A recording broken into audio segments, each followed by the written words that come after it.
Moitas grazas por estar hoxe aí. Hoxe, en realidad, a miña rolda de prensa vai a ser moi breve. Me parece que, lóxicamente, hoxe do que todos estamos pendientes, esencialmente, a parte da evolución do COVID-19 e do que vai a pasar o vindeiro domingo, por tanto, que si quería facer é invitar e animar a todos os compostelanos a votar nas eleccións do próximo domingo. Sin lugar a dúbidas, houve moitas dificultades para chegar aquí, incluso moitas dificultades para que os colexios electorais estén en condicións o vindeiro domingo.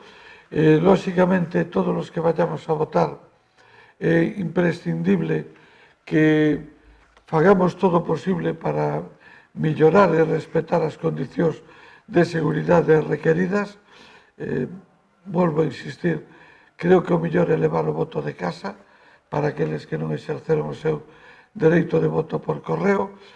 Polo demais, todo estará perfectamente preparado nas cabinas, nas mesas electorais nos diferentes colexios de Santiago.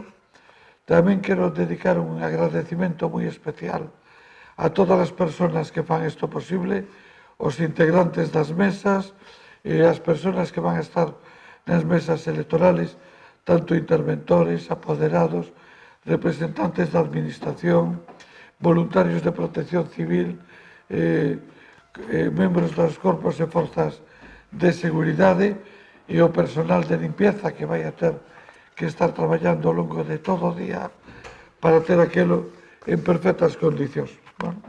É un gran esforzo colectivo que paga a pena, o que temos que corresponder todos aqueles que vayamos a votar respetando as normas, pero indo a votar, porque non debemos permitir que ninguén decida por nós. Pola miña parte, moi poucas cousas máis.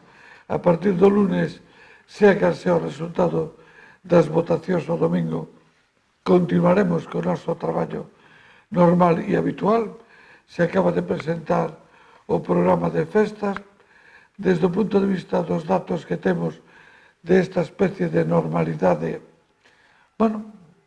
asistimos a unha recuperación paulatina. O volumen do transporte público vai crecendo pouquiño a pouco, onde foi, creo que o 55,2%, é o máis alto das secuencias desde o día 14 de marzo. Vai subindo pouco a pouco. O transporte privado está estabilizado entre o 78 e o 82%, é dicir, lle está costando subir de aí. Quero dicir con isto que está recuperado un nivel importante, pero a recuperación do 100% está indo este último tramo moito máis lento que os tramos, que a recuperación dos tramos anteriores. En fin, nos espera un verán coas súas complexidades, pero que estou convencido que lle faremos frente traballando entre todos. Por a miña parte, máis nada, non sei se hai algunha pregunta. Pois se non hai preguntas, remato como empecé, animando a todos os compostelanos a participar o domingo día 12 na votación, a votar libremente cada unha opción que estime máis conveniente e mellor para o país, e a facelo. No meu caso, non é un secreto que é o que vou a votar, pero, lóxicamente, esa é unha decisión que cada un debe tomar libremente e, por lo tanto, tamén expreso o meu absoluto respeto por esa libertad que me parece fundamental. O que non me parecería bo é que renunciáramos a exercer ese dereito, esa libertad e, de alguma maneira, ese compromiso que temos coa sociedade. Por a miña parte, máis nada, moitas gracias. Pois xa está.